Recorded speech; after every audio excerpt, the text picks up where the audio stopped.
no Jaan, sina ütlesid, et sa oled lugenud seda romaani 10 korda julgelt või?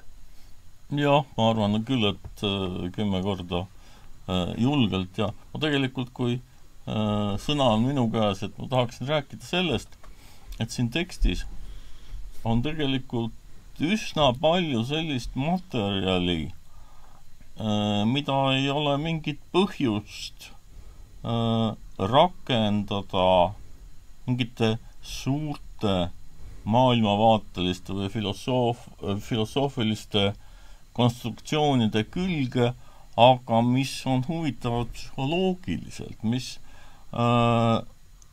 aitavad meid paremini aru saada, kuidas elu tegelikult toimib. Ja kui sa, Hardo, lubad, jaa, muidugi. Ma loeksin ette, siin on tegelikult 2 kohta, mis ma tahaksin ette lugeda, nad on mõlemad koos lugedes liialt pikalt, nii et kõigepealt ma loen ette esimese ja siis vaatan, mis see saab edasi. Et see on siis see koht, kus Anna on saabunud Itaaliast tagasi Peterburi. Itaalias on ta siis Vranskiga koos olnud ja ta tahab näha oma poega, kes elab Karenini juures.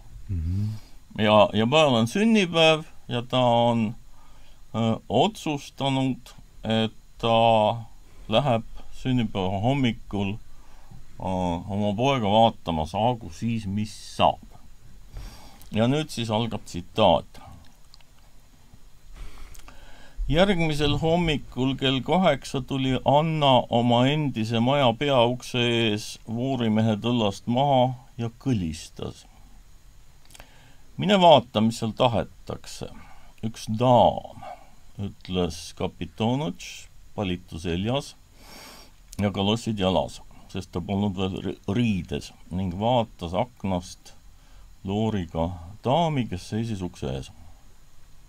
Šveitseri abiline, Annale tundmatu noormees. Jõudis vaevalt ukse avada, kui Anna juba sisse astus. Võttis muffist 3 rublase paberraha ja pistis selle kiiresti teenrile pihku.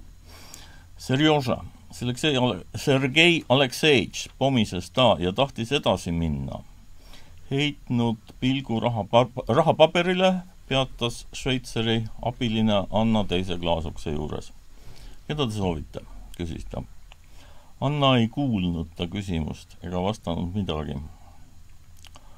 Märganud tundmatu peataolekut, läks Kapitonotš ise talle vastu, laskis ta uksest sisse ja küsis, mida ta soovib. Vürst Skorodumovi juurest Sergei Aleksejevitši juurde, ütles Anna. Ta pole veel tõusnud, ütles Šveitser Annat tähelepanelikult silmitsedes. Anna polnud üldse oodanud, et see täiesti muutmatu sisustus siin maja hallis, kus ta oli 9 aastat elanud, võib talle nii sügavasti mõjuda. Üksteise järel kerkisid ta hingest mälestused, nii rõõmsad kui kurvad, ja korraks unustas ta koguni, milleks ta oli siia tulnud. Suvatsete oodata, küsis Kapitonotš, aidates tal kasukat seljast. Ta võttis kasuka, vaatas võõrale otsa, tundis ta ära ja tegi talle vaikides sügava kummarduse. Olge lahked, teie ekstsellents, ütles ta. Sellel lõigul on minu jaoks täiesti maagiline mõju ja ma ei saa aru, miks.